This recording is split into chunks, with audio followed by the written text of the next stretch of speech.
Now, let us discuss how we can adopt this supportive and effective parenting practices. Here, I would like to share a story that my mother narrated to me when I was expecting a baby. The story is like a young mother who was very much concerned about the right upbringing of her child visited a doctor and asked him, "My child is 3 years old now. Should I start teaching virtues and values to him? Is it the right age to start?" So, what do you think? Is it the right age to start? Or she should wait for at least 1 or maybe more years? You can write your answers in the chat box. The doctor very politely replied, "You are late now. The child has already learned values and mannerism." For my friends who are from countries other than India, I would like to share that in India, it is traditionally believed that a child's mental health and behavioral development starts in the womb. And it is evident through the stories of Indian mythological heroes like Abhimanyu, Ashtavakra, Prahlad, who were enlightened in their mother's womb. So, the point that I'm trying to put forward here is that be a good role model. What you do really, really matters. Think of your kid like a copy machine who will mimic everything you do. If you make poor choices in behavior, you are giving them permission to act in the same way. Check in with yourself and don't lose it in front of the children. There's a very high probability that if you are a choosy eater, your child will be a choosy eater. If you are addicted to Netflix or Prime videos, your child will be addicted to the phone or maybe TV. And if you are a book lover, your child will also find interest in reading books. If you shout at your house helper or your spouse or your in-laws or neighbors and expect that your child should speak softly, I'm sorry, they will not do that. If you want your child to be respectful, helpful, and caring, you need to portray the same behavior.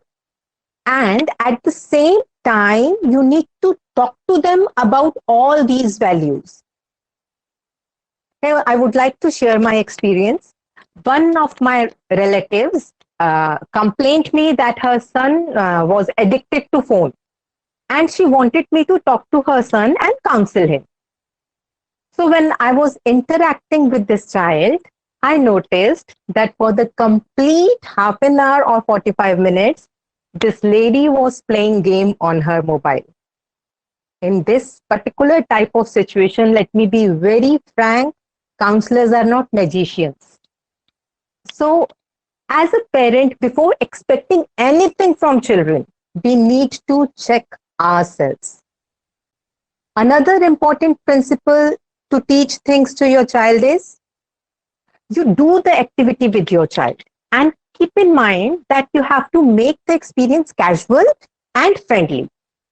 Around the activity, you establish something like a good joint venture.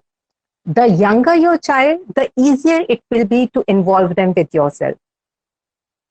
Children might not be interested in learning how to sweep or clean the floor, but the majority of kids would be interested in working with their parents and doing something together as a team. Even teenagers like it. It's just that at times they want that their friends should not get to know about it. And at times they want that everyone should know how they help you. So the idea is whenever you want your child to learn anything, consider using the phrase, let's do it, rather than you do it. So compared to nagging, lecturing, or pressurizing them to do something, this is a lot more enjoyable and productive. And doing things together will gradually become a culture of the family. You'll have opportunities to bond with your child through these collaborative projects you'll begin in your home. Doing regular day-to-day things with them is a wonderful time to bond. Use this time to talk to them, to give them full attention, to learn something with them, from them, and if done well, any shared activity, maybe such as polishing shoes, filling water bottles, watering plants, or washing dishes with mom and dad will become one of the few things you and your child will cherish for rest of your life. So go ahead and start creating your memories with your children.